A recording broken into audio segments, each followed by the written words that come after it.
When I began this project, my intentions were to translate and transfer my research into a novel. That was the plan anyway. But after conducting interviews with the family involved, I decided to let their words stand on their own. They are far more powerful and chilling than anything I could fictionalize.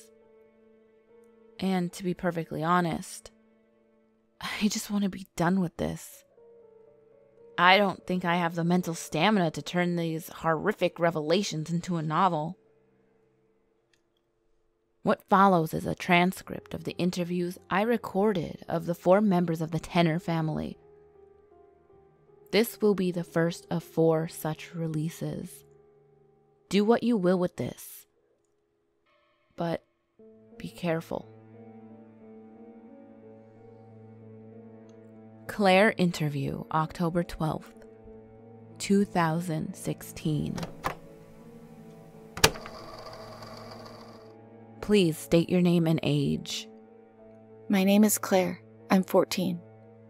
Thank you, Claire, for agreeing to do this.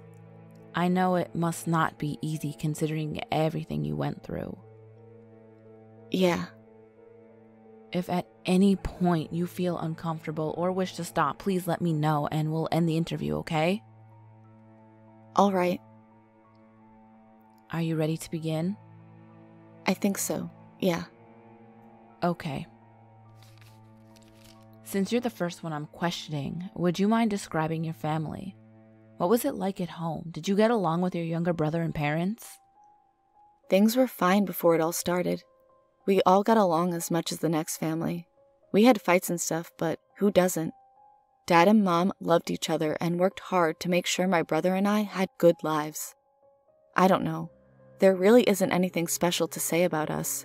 We were just a normal family. Okay, that's fine. I just wanted to clarify what the foundation of your home life was like before continuing. You lived on a farm, correct?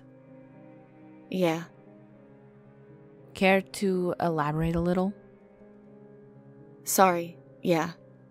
We lived there my whole life. Dad had a couple of cows and pigs and grew corn in the fields out back. We weren't too far from town, so we usually ended up selling most of our stock to locals. That's how Dad and Mom liked it. Was it lonely living out there? I wouldn't say so. I had friends at school and stuff. I think Ross would get lonely, though. Your brother? Yeah. What makes you say that? I don't know. I guess it's 'cause he never had any friends over to the house like I did. He kinda always stuck to himself. He doesn't talk much, but he's sweet. He's a sweet boy. You love your brother? Of course I do. And your parents? Absolutely. Can we talk about what happened? I'm assuming that's why I'm here. When did you notice things starting to change? I guess it was early that summer. It was hot. I remember being hot the first time it happened. The first time what happened? That I knew something was wrong. Before we go on, I just want to clarify something. Okay. You never saw this thing, did you? No, never. Only your father and brother did, correct? Yeah. But you could hear it. Yes. Could you explain what that was like? Like I said, it was hot the first time I noticed it. I was in bed and it was dark out. Everyone was asleep, except for me. My bedroom door was open and I was sweating like crazy, wishing for the 1,000th time we had AC in our house.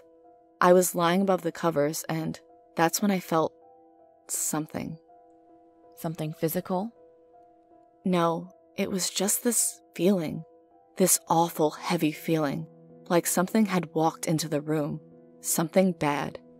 I remember my heart started to race and I didn't know why. What happened then? I turned over on my side, facing the closet. When I did that, I was suddenly struck with this terrible, horrible fear.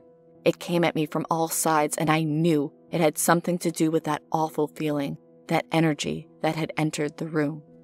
What did you do? Nothing. I couldn't explain it, and so I tried to just shake it off. That's when I got this image or thought. It was like something had shoved it inside my head, and it was all I could think about. What were you thinking?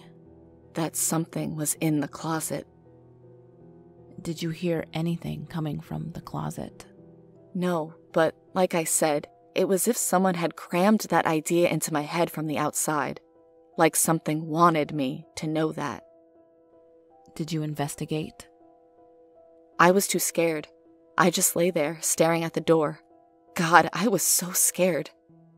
But after a couple minutes, I did hear something. From the closet? No, from the hallway. Like I said, my bedroom door was open. What did you hear?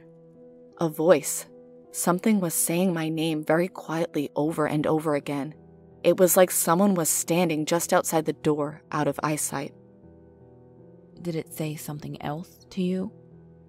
It told me to come with it. Could you describe the voice? It was a calm male voice, very calm and deep, almost soothing if it hadn't been so terrifying. Did you go to investigate?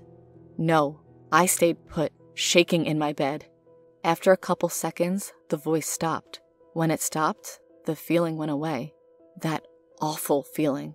And so did the fear of the closet. I can't really explain it. It just evaporated. Did you tell your parents about it? I didn't bother. I knew they'd just tell me I was dreaming. In fact, once morning came, I wondered if I had been. How long was it before you experienced the phenomenon again? A couple days. It was at night again when everyone was asleep. I woke up because I thought I heard the front door open downstairs. I crawled out of bed and went out into the hallway. As soon as I did, I felt that horrible energy again. It was so heavy, like something was watching me. Did you see anything?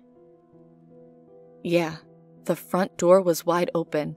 I thought someone had broken in, but I caught sight of my dad walking out into the front yard and then around the house. Where was he going? To the barn. I slipped downstairs and followed him. I watched from the corner of the house as he went inside. He was acting strange. What do you mean? Well, it was the way he walked. You know how you can identify someone by their walk? Sure. Well, his was different now. If I hadn't been familiar with his wardrobe, I would have thought it was someone else. It scared me. What did your father do in the barn? I don't know. He was only in there a couple minutes. When he came out, he had this huge smile on his face and was carrying a bunch of tools. But as he got closer, I saw there was something wrong with his eyes. His eyes?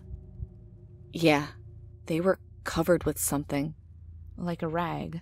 No, like, it's hard to describe. Take your time. It was like he had molded clay over his eyes.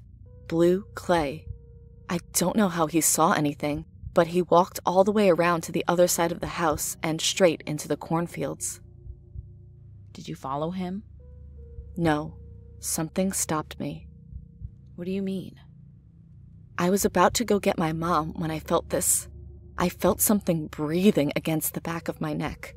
I know what you're going to say, but it wasn't the wind, because a second after I felt that, I heard that voice whisper something in my ear. What did it say? It told me to go back to bed.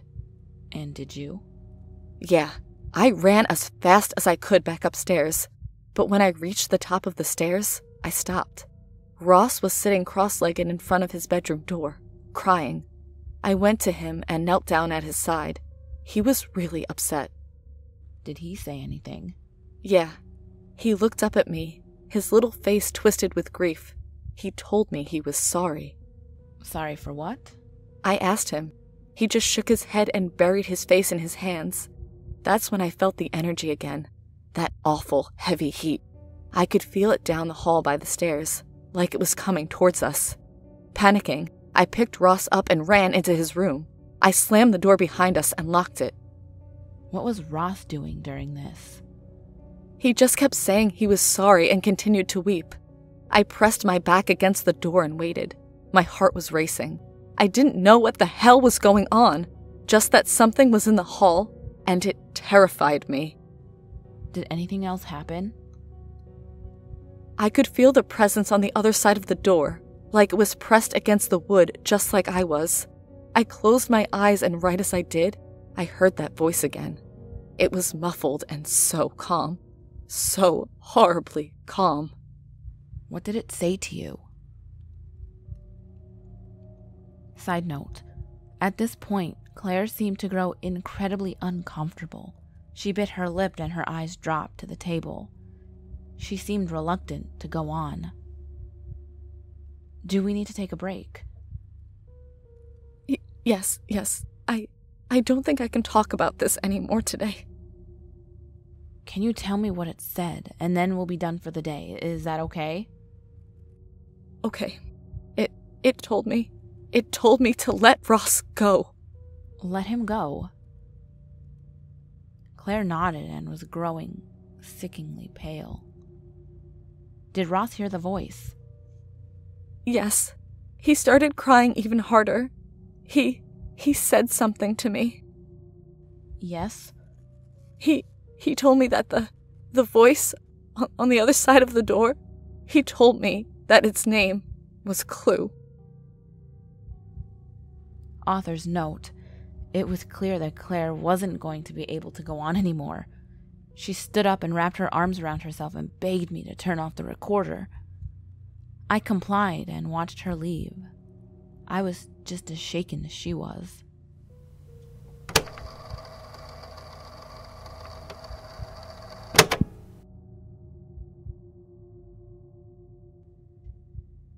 Ghouls, I really hope you enjoyed this video, this episode. I'm going to call it an episode because there's 3 more parts to this story. So I really hope you enjoyed it. And you got to give it up for Black-Eyed Blonde as Claire. Her lines were magnifique. I loved them. They were so good. And I really hope you ghouls will go over and show her some love and subscribe to her if you aren't already. Just do it. It's worth it. Trust me. But as always, ghouls, the last video will be on the top left. The next video will be on the bottom left. All my social medias are on the screen as well as in the description box below. And remember, there's always someone or something watching you.